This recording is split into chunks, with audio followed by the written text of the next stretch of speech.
Behold, the Lamb of God who takes away the sins of the world.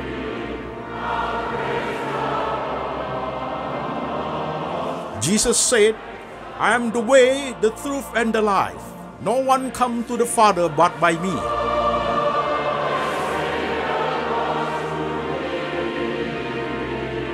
For God so loved this world, so he gave his one and the only Son. Whoever believes in him shall not perish, but have eternal life.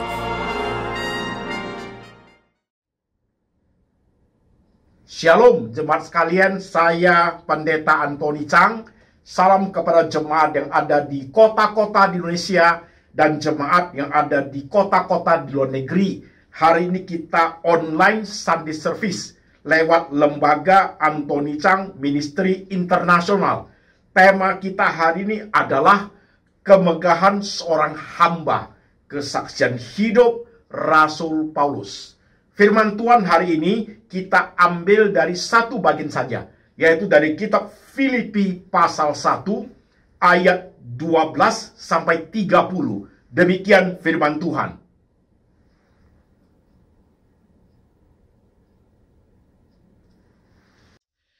Aku menghendaki saudara-saudara, supaya kamu tahu bahwa apa yang terjadi atasku ini justru telah menyebabkan kemajuan Injil, sehingga telah jelas bagi seluruh istana dan semua orang lain bahwa aku dipenjarakan karena Kristus. Dan kebanyakan saudara dalam Tuhan telah beroleh kepercayaan karena pemenjaraanku untuk bertambah berani berkata-kata tentang firman Allah dengan tidak takut. Ada orang yang memberitakan Kristus karena dengki dan perselisihan, tetapi ada pula yang memberitakannya dengan maksud baik. Mereka ini memberitakan Kristus karena kasih, sebab mereka tahu bahwa aku di sini untuk membela Injil. Tetapi yang lain karena kepentingan sendiri dan dengan maksud yang tidak ikhlas sangkanya. Dengan demikian, mereka memperberat bebanku dalam penjara. Tetapi tidak mengapa, sebab bagaimanapun juga Kristus diberitakan, baik dengan maksud palsu maupun dengan jujur. Tentang hal itu, aku bersukacita dan aku akan tetap bersukacita, karena aku tahu bahwa kesudahan semuanya ini ialah keselamatanku oleh doamu dan pertolongan Roh Yesus Kristus. Sebab yang sangat kurindukan dan kuharapkan ialah bahwa aku dalam segala hal tidak akan beroleh malu, melainkan seperti sedia kala, demikian pun sekarang Kristus dengan nyata dimuliakan di dalam tubuhku, baik oleh hidupku maupun oleh matiku. Karena bagiku hidup adalah Kristus dan mati adalah keuntungan. Tetapi jika aku harus hidup di dunia ini, itu berarti bagiku bekerja memberi buah. Jadi mana yang harus kupilih, aku tidak tahu. Aku didesak dari dua pihak. Aku ingin pergi dan diam bersama-sama dengan Kristus. Itu memang jauh lebih baik. Tetapi lebih perlu untuk tinggal di dunia ini karena kamu. Dan dalam keyakinan ini, tahulah aku bahwa aku akan tinggal dan akan bersama-sama lagi dengan kamu sekalian, supaya kamu makin maju dan bersukacita dalam iman, sehingga kemegahanmu dalam Kristus Yesus makin bertambah karena aku, apabila aku kembali kepadamu. Hanya hendaklah hidupmu berpadanan dengan Injil Kristus, supaya apabila aku datang, aku melihat, dan apabila aku tidak datang, aku mendengar, bahwa kamu teguh berdiri dalam satu roh, dan sehati sejiwa berjuang untuk iman yang timbul dari berita Injil, dengan tiada digentarkan sedikit pun oleh lawanmu. Bagi mereka, semuanya itu adalah tanda kebinasaan, tetapi bagi kamu tanda keselamatan, dan itu datangnya dari Allah. Sebab kepada kamu dikaruniakan bukan saja untuk percaya kepada Kristus, melainkan juga untuk menderita untuk Dia dalam pergumulan yang sama seperti yang dahulu kamu lihat padaku dan yang sekarang kamu dengar tentang aku. Amin. Saudara-saudara sekalian, firman Tuhan sudah kita baca, firman Tuhan sudah kita dengar. Sekarang saya mengajak setiap jemaat, mari kita tunduk kepala, kita berdoa. Tuhan Yesus, kami sudah membaca firman-Mu, kami sudah mendengarkan firman-Mu. Sekarang roh Tuhan bekerja, mengurapi hamba-Mu ini, boleh menyampaikan firman Tuhan dalam bahasa yang sederhana, yang gampang dimengerti oleh seluruh lapisan jemaat, supaya iman kami bertumbuh di dalam Engkau. Hidup kami boleh berkenan kepada Tuhan, dan kami boleh mengalami perubahan hidup, sehingga kemegahan sebagai seorang Kristen boleh nyata dalam hidup kami. Tuhan Yesus, kami siap hati, siap pikiran, siap iman untuk diberkati oleh firman. Tuhan Yesus berbicara, kami mendengar. Dalam nama Tuhan Yesus kami berdoa. Amin. Shalom jemaat sekalian, apa kabar? Saya berharap jemaat dalam kehidupan oke, rohani oke, kehidupan sehari-hari pun oke. Saudara-saudara sekalian, tema hari ini adalah kemegahan seorang hamba. Minggu lalu temanya juga sama, tapi kesaksian hidupnya tidak sama. Minggu lalu kemegahan seorang hamba, kesaksian hidup dari Pendeta Antoni Chang, saya. Nah, hari ini saudaraku, kemegahan seorang hamba, kesaksian hidup dari Rasul Paulus. Oke, saudaraku, perlu konsentrasi. Khotbah hari ini, jemaat sekalian, kita langsung to the point. Khotbah hari ini kita langsung to the point. Saudara-saudara sekalian, perikop yang kita baca, Filipi pasal 1 ayat 20-30, konteksnya adalah Rasul Paulus, kesaksian Rasul Paulus dalam penjara di bawah tanah di Filipi. Oke, nah saudara sekarang perhatikan. Kemegahan seorang hamba bagi Rasul Paulus itu apa? Triple portion,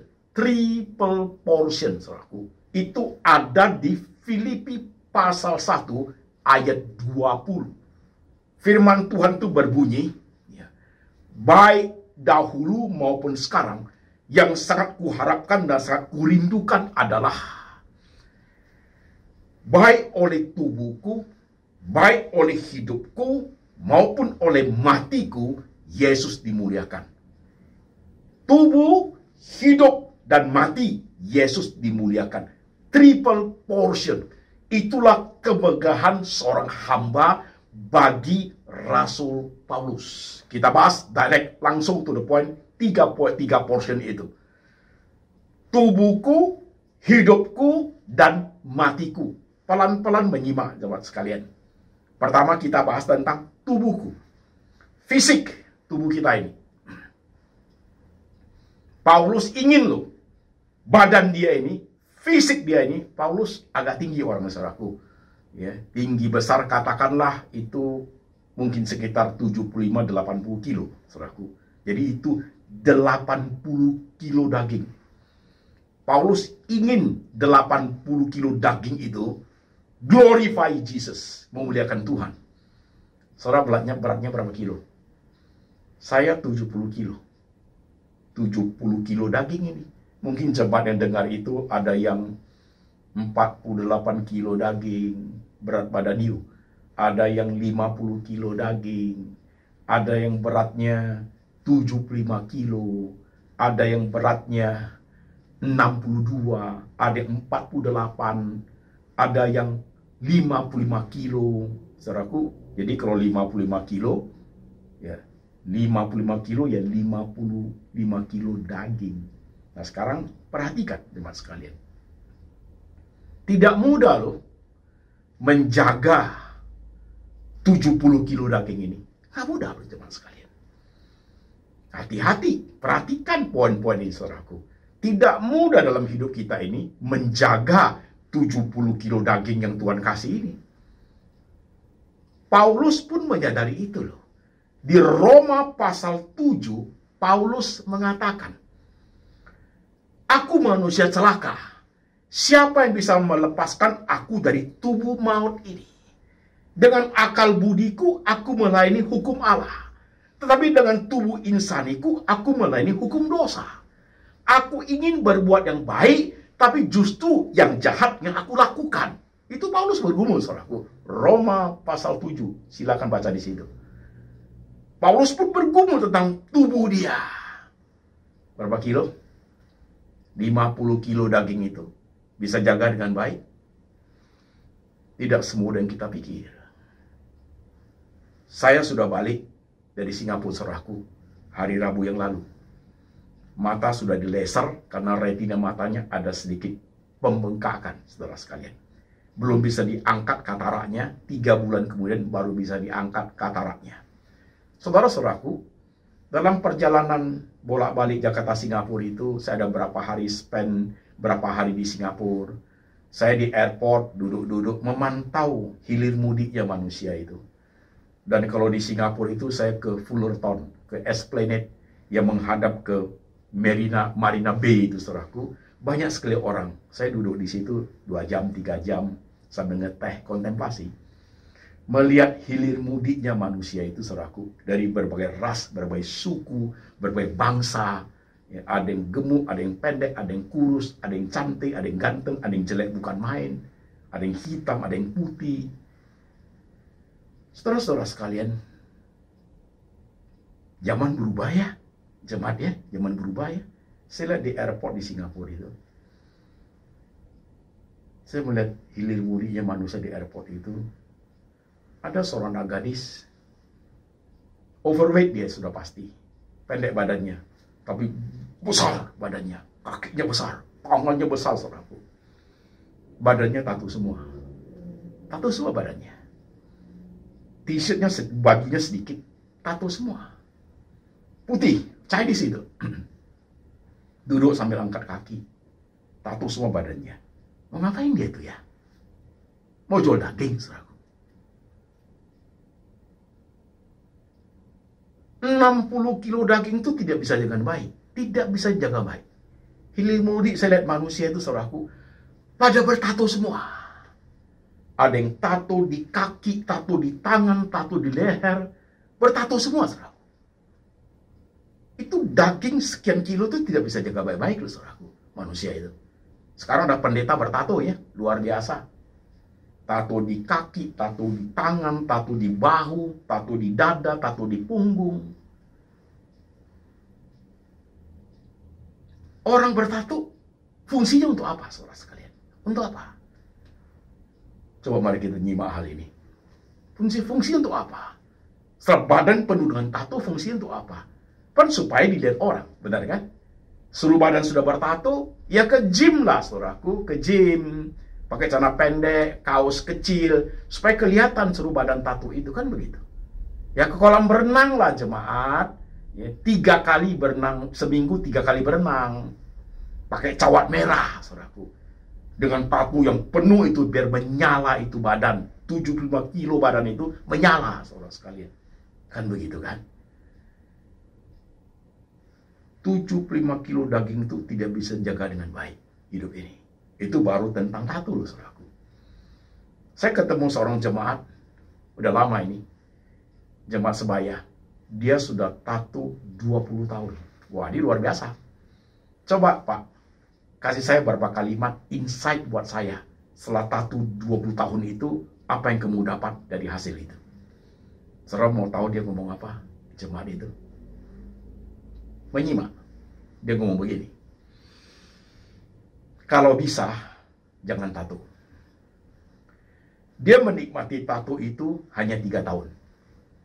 Penyesalannya seumur hidup. Kenapa? Karena pada waktu setelah ditato, sukacitanya luar biasa. Pakai t-shirt pendek, pakai celana pendek, supaya orang lihat kemanapun bangga. Tapi kebanggaan itu, kesenangan itu hanya bertahan 3 tahun.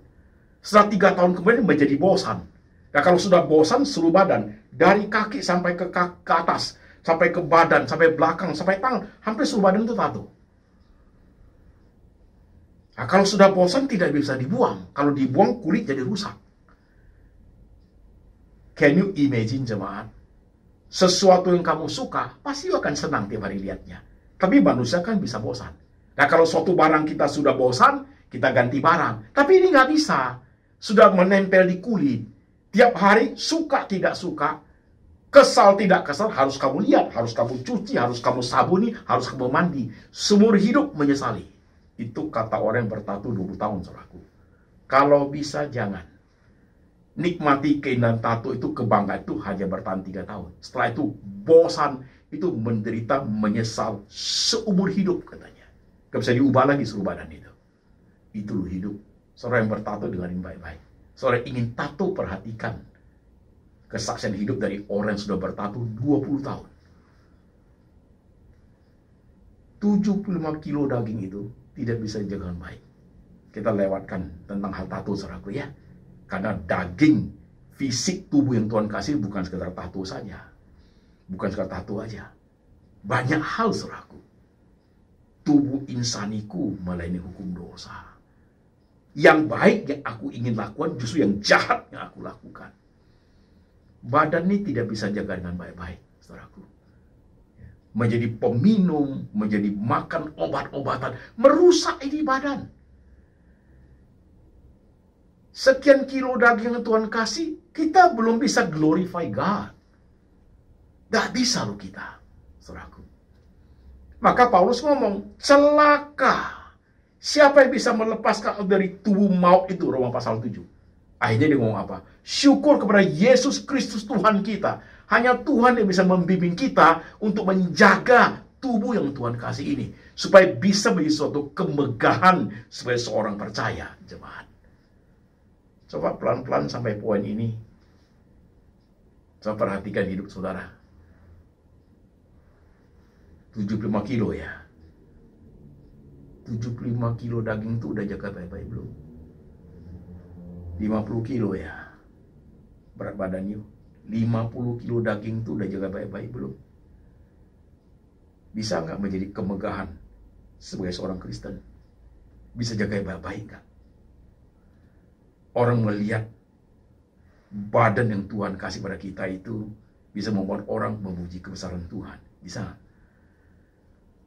Tidak semudah yang kita pikirkan, jemaat. Iya kan? Tubuh ini loh. Banyak orang tidak sayang tubuh. Banyak orang, saudaraku, tidak sayang tubuh. Tubuh ini diperlakukan sesuka hati. Banyak orang seperti itu. Ini poin 1 ya. Paulus mengatakan tubuhnya dia mau memuliakan Tuhan. Paulus itu, saudaraku, ketika masuk di porsi kedua. Pertama, baik oleh tubuhku. Kedua, oleh hidupku. Apa itu? Hidupku ya, tingkah laku hidup. Ucapan, perbuatan, perkataan. Apakah itu menjadikan suatu kemegahan seorang hamba? Saya sudah khotbah poin tentang hidupku ini, saudaraku. Refer kembali ke khotbah saya di YouTube channel PSDR Anthony Chang. 2 seri khotbahnya. Ketika orang Kristen sangat mengecewakan. Hidup kita ini, saudaraku. Apakah hidup kita ini bisa menjadi suatu kemegahan hidup sebagai seorang percaya? Ucapan, tindakan, perbuatan. Sering kita mengecewakan orang lain, dan orang lain sering mengecewakan kita. Yes. Jemaat mengecewakan pendeta, pendeta mengecewakan jemaat. Kembali ke khotbah yang itu, ketika orang Kristen sangat mengecewakan. Jemaat tipu pendeta, pendeta cek uang jemaat. Ya. Jemaat menjadi benci ke gereja, tidak mau pergi ke gereja lagi karena pendetanya. Hidup ini loh. Apakah bisa mencerminkan kemegahan seorang hamba? Kemegahan seorang Kristen, saudaraku? Apakah bisa? Hati-hati untuk poin ini. Hati-hati untuk poin ini. Coba lihat diri kita masing-masing. Bisnismu bisa orang memuliakan Tuhan nggak?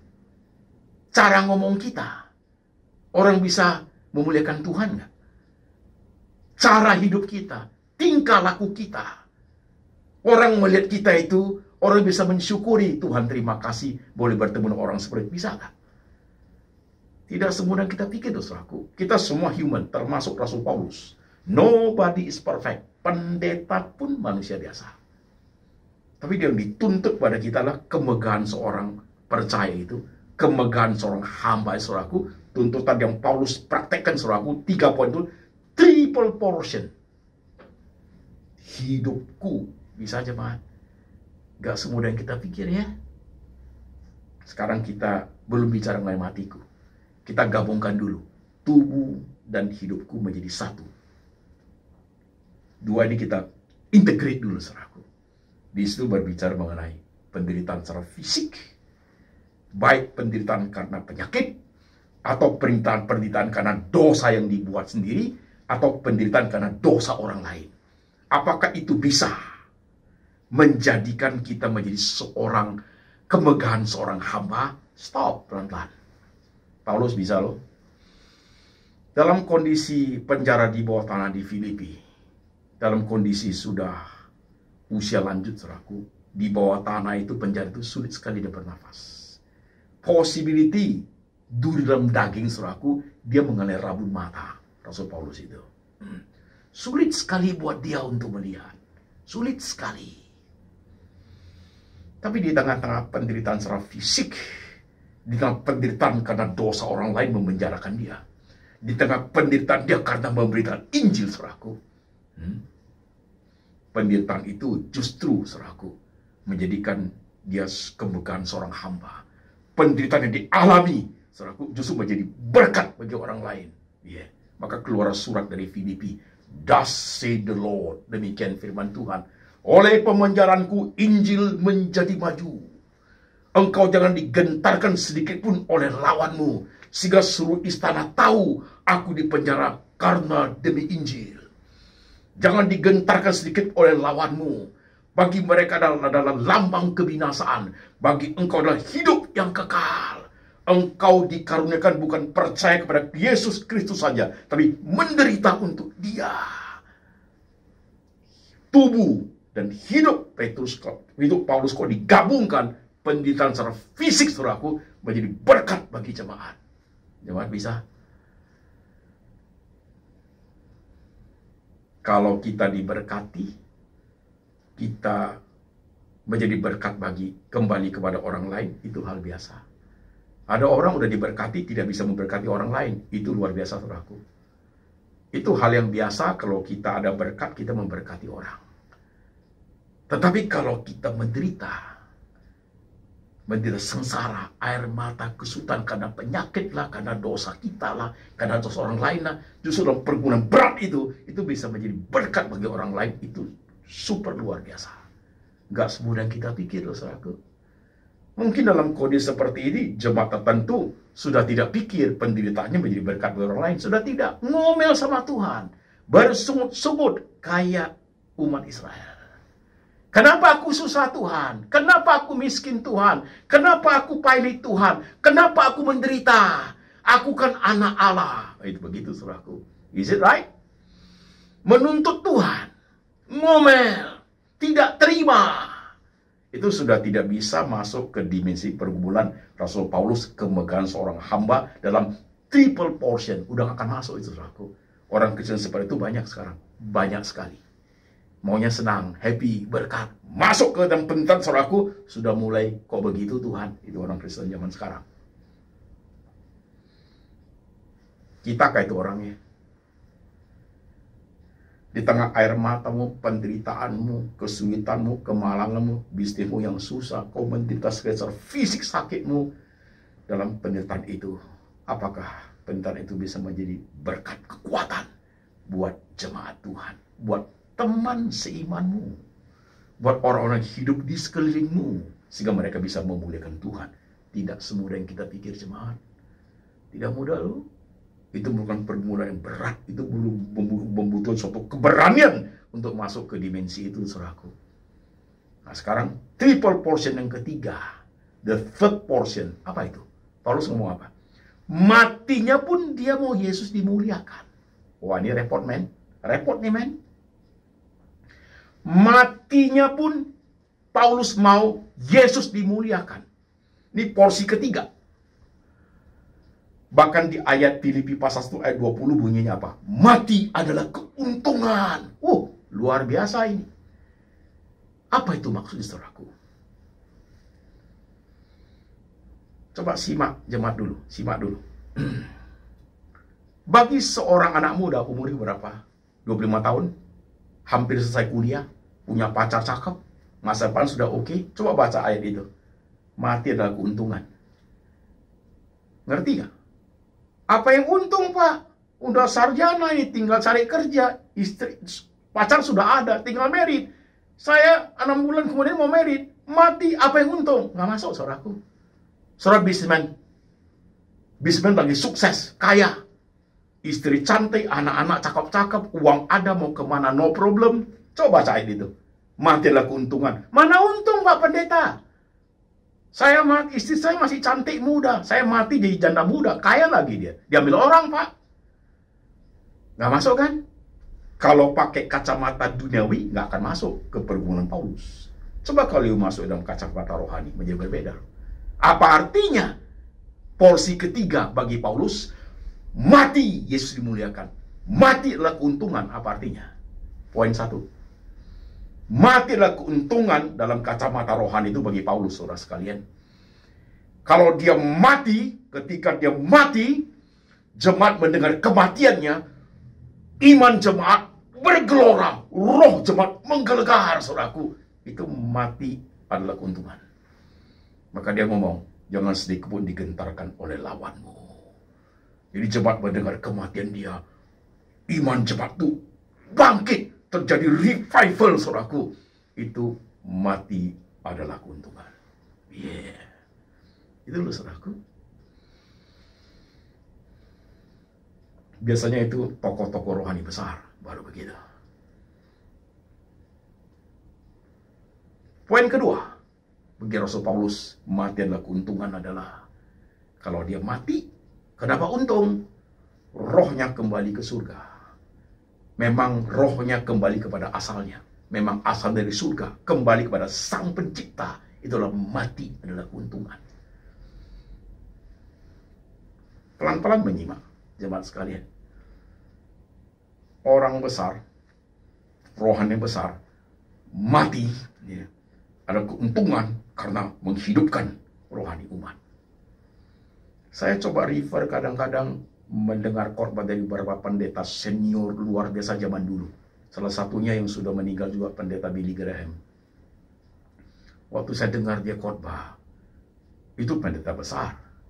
Khotbahnya sangat simple, tapi roh Tuhan, kuasa Tuhan begitu hebat, saudaraku. Udah matikan dia, tapi still dengar khotbah dia menggelegar rohani, saudaraku. Itu tokoh besar, itulah itu.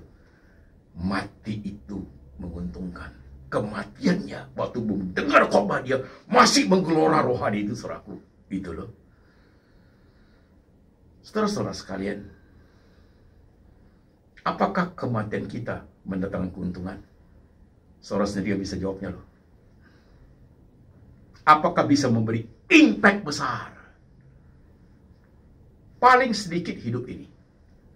Kalau tidak bisa, kematian kita tidak bisa memberi impact kepada banyak negara. Paling tidak kepada satu negara. Kalau tidak bisa kepada satu negara, kepada sekelompok orang. Kalau tidak bisa kepada sekelompok orang, paling kecil ini tuntutan normatif, saudaraku, keluarga kita. Kematian kita menyebabkan keluarga kita merasa mereka kehilangan. Ada air matanya.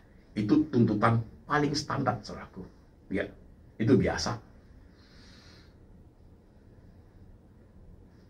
Yang luar biasa adalah, saudaraku, ketika kematian itu bukan hanya keluarga merasa kehilangan, tapi banyak orang, banyak umat merasa kehilangan, dan roh mereka menyadar. Kita menjadi contoh, memberikan impact yang besar. Sekalipun kita mati, memberi impact yang besar, saudaraku. Itu luar biasa. Itu luar biasa. Ada satu lagi yang super luar biasa. pada saat kita mati, saudaraku, keluarga kita nggak ada yang merasa kehilangan. Nggak ada. Nggak ada. Keluarga aja nggak, apalagi orang lain, jangan harap.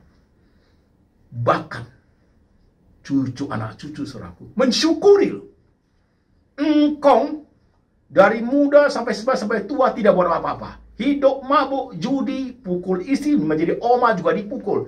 Engkong sudah mati, puji Tuhan, syukur lu. Cucu ngomong begitu. Matinya disyukurin, saudaraku. Itu tidak memberi impact. Itu mati tidak menang keuntungan, saudaraku. Mati disyukurin orang. Seringnya jadi siapa dalam hidup ini? Mati diumpetin orang. Syukur lu. Nggak mudah loh khotbah hari ini untuk mencerna, jemaat sekalian. Ya. Nggak semudah kita pikir firman Tuhan hari ini. Kemegahan seorang hamba. Di Alkitab kita, hamba itu istilahnya doulos. Zaman dulu budak itu, saudaraku, doulos itu budak ya, hamba ya. Zaman dulu, saudaraku, itu budak itu dibeli, jual beli budak. Jadi kalau saya udah beli budak, saya kasih mandi bersih semua, saya taruh anting-anting di budak di sini ini. Dan di anting-anting itu ada nama. Namanya bukan nama budak itu loh. Nama saya Anthony. Tempel di situ. Jadi kalau budak kabur kemana-mana, saudaraku, ada budak hilang, kabur, orang dapat tangkap budak, tinggal lihat anting-antingnya. Ada tulisan apa? Anthony. Itu Anthony punya, saudaraku. Nah, istilah itu pun doulos itu dipakai oleh Paulus waktu mengatakan kita ini budak Kristus. Anting-anting kita tulisannya bukan nama saya loh. Tulisan anting di sini apa? Jesus Christ. Waktu ditangkap, ini miliknya budaknya Tuhan Yesus. Begitu loh itu kemegahan seorang hamba. Jemaat. Tidak mudah menggumuli dimensi kehidupan Rasul Paulus ya. Gak semudah kita pikir.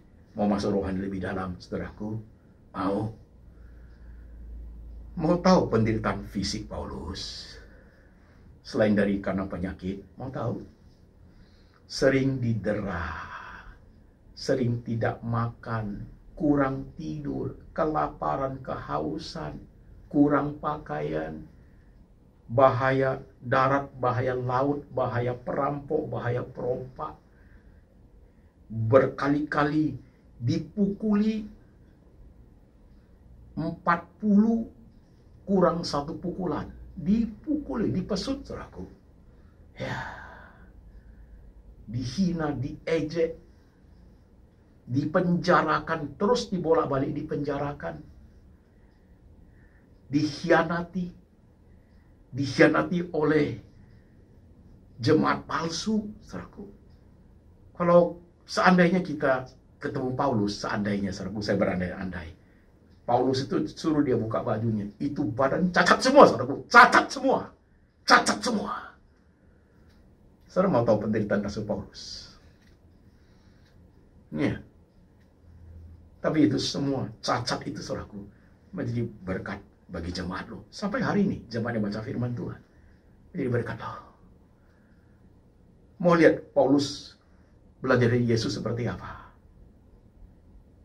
Sesahan penderitaan di atas kayu salib itu, saudaraku, luka-luka itu become blessing for us. Itu kemegahan seorang hamba, jemaat sekalian. Kemegahan seorang hamba. Kita ini masih jauh sekali dari Paulus, masih jauh sekali. Kita bisa tubuh 70 kilo daging ini bisa jaga baik-baik, udah puji Tuhan loh. Diberkati, bisa memberkati orang lain, udah puji Tuhan loh. Penderitaan ini bisa dipakai, diolah dengan baik, nanti suatu hari menjadi kesan hidup bagi orang lain, udah puji Tuhan loh. Kematian kita membuat iman jemaat berkobar, itu super luar biasa. Triple portion. Tubuhku, hidupku, matiku, the end of my life, kata Paulus. Yesus dimuliakan. Itulah kemegahan seorang hamba. Itulah kemegahan seorang percaya. Itulah kemegahan seorang Kristen. Mampu kita praktekkan. Mau engkau masuk ke pengalaman rohani yang lebih dalam, jemaat sekalian? Tidak sekedar hanya pakai kacamata sekuler. Saudara mengerti hidup ini.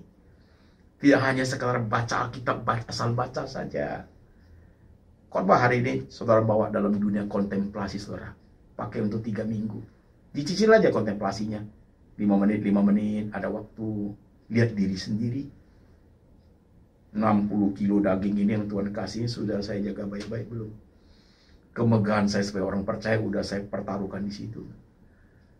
Omongku, pekerjaanku, ucapanku, tingkah lakuku. Apakah sudah memuliakan Tuhan? Jikalau suatu hari saya mati, apakah matiku menjadi hujatan orang? Matiku menjadi syukuri orang? Atau matiku membuat banyak orang menangis karena kehilangan amat besar? Hanya Engkau bisa tahu, itu saudaraku. Hanya Engkau bisa melacak sendiri hidup kita masing-masing. Ya. Will you? Bawa khotbah ini pulang. Renungkan baik-baik. Pikirkan baik-baik, saudaraku. Coba telusuri kehidupan Rasul Paulus dengan baik. Dia akan melihat getaran jiwanya itu, saudaraku. Dia akan menusik getaran jiwa Paulus. Ya, kau ikuti perjalanan rohani dia seperti apa. Ya, inilah hidup orang percaya itu. Aku belajar banyak dari Rasul Paulus, saudaraku. Saya belajar banyak. Saya menikmati pengalaman hidup Rasul Paulus. Saya memahami satu persatu. Luar biasa memang. Luar biasa itu Rasul. Hebat sekali, saudaraku. Hebat sekali. Kita dibandingkan dengan Rasul Paulus. Tidak ada setitik, saudaraku. Tidak ada setitik. Tapi paling tidak, hidup ini, saudaraku, bisa membuat Tuhan tersenyum. Maukah engkau? Kau yang ada di kota Indonesia, di luar negeri. Bagaimana kau hidup, kau kuliah, kau kerja, kau berumah tangga, engkau bersosialisasi dengan banyak orang. Di tengah-tengah hidupmu sudah terkurung oleh berbagai hal, sudah tak berdaya, sudah hampir mati.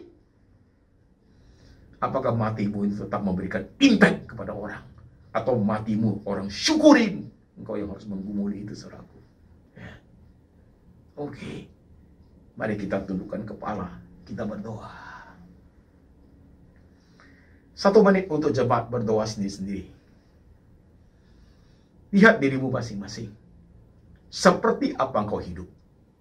Apakah kemegahan sebagai seorang Kristen bisa muncul dalam hidupmu? Dalam triple portion. Tubuhmu, hidupmu, matimu. Lihat diri masing-masing. Hanya engkau bisa menyimak dengan baik. Hanya engkau bisa menelusuri setiap bagian hidupmu, setiap pergumulan kerohanianmu dengan khotbah hari ini, saudaraku. Simak dengan baik. Lihat dirimu seperti melihat cermin kehidupanmu. Di tengah suka duka, senang kecewa, sukses gagal, penderitaan kesenangan, apakah semua itu menjadi suatu kemegahan seorang percaya sehingga orang boleh memuji kebesaran Tuhan? Hanya engkau sendiri yang menjalani. Hanya engkau yang bisa mengetahui dengan tepat dan pasti. Berdoa sendiri-sendiri.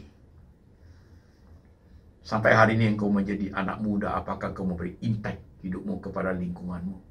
Sampai hari ini engkau menjadi sebaya, apakah hidupmu bisa menjadi berkat bagi orang lain? Sampai hari ini, engkau menjadi orang tua, hari tuamu, bahkan kematianmu suatu hari, apakah bisa menghidupkan rohani orang percaya?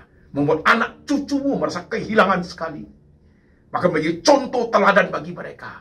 Hanya engkau sendiri yang bisa menjawab pertanyaan ini. Itulah kemegahan seorang percaya, saudara-saudaraku. Berlarilah ke sana.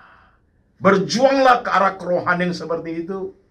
Jangan ikut arus zaman. Jangan ikut pergolakan dunia. Jangan ikut kekristenan yang kacau balau. Jangan ikut. Lihat dirimu masing-masing. Tuhan Yesus, kami bukan manusia sempurna. Yang baik yang kami pikirkan tapi justru yang jahat yang kami lakukan. Manusia celaka kami nih Tuhan. Dengan akal budi kami melayani hukum Allah. Tapi dengan tubuh insani kami melayani hukum dosa. Puji syukur ada Yesus Kristus Tuhan kami. Berkati kami ya Tuhan. Asa hidup kami ya Tuhan. Perbarui hidup kami ya Tuhan. Sehingga kami boleh menjadi budak-Mu yang berkenan kepada Engkau. Ya Tuhan Yesus, letakkan tangan-Mu di kepala jemaat. Letakkan tangan-Mu di hati jemaat. Perbaharui setiap kami ya Tuhan. Sehingga kemegahan seorang percaya boleh bersinar di tengah-tengah kehidupan dunia ini ya Tuhan. Dengar kami berdoa. Berkati setiap kehidupan jemaat di tengah semua problem yang mereka hadapi. Tangan Tuhan menjamah. Tangan Tuhan memulihkan. Tangan Tuhan membuka jalan bagi mereka yang sudah tidak punya jalan. Ya Tuhan, dengar doa kami. Dan biarlah berkat diturun atas jemaat. Kasih dari Allah Bapa turun atas Engkau. Yesus Kristus Gembala yang baik, pemelihara jiwamu yang sempurna. Dan Roh Kudus selalu mengingatkan engkau akan kitab suci. Hidup seturut dengan firman sampai selama-lamanya. Sampai suatu hari Tuhan datang kembali menjemput setiap orang percaya. Dalam nama Tuhan Yesus. Amin.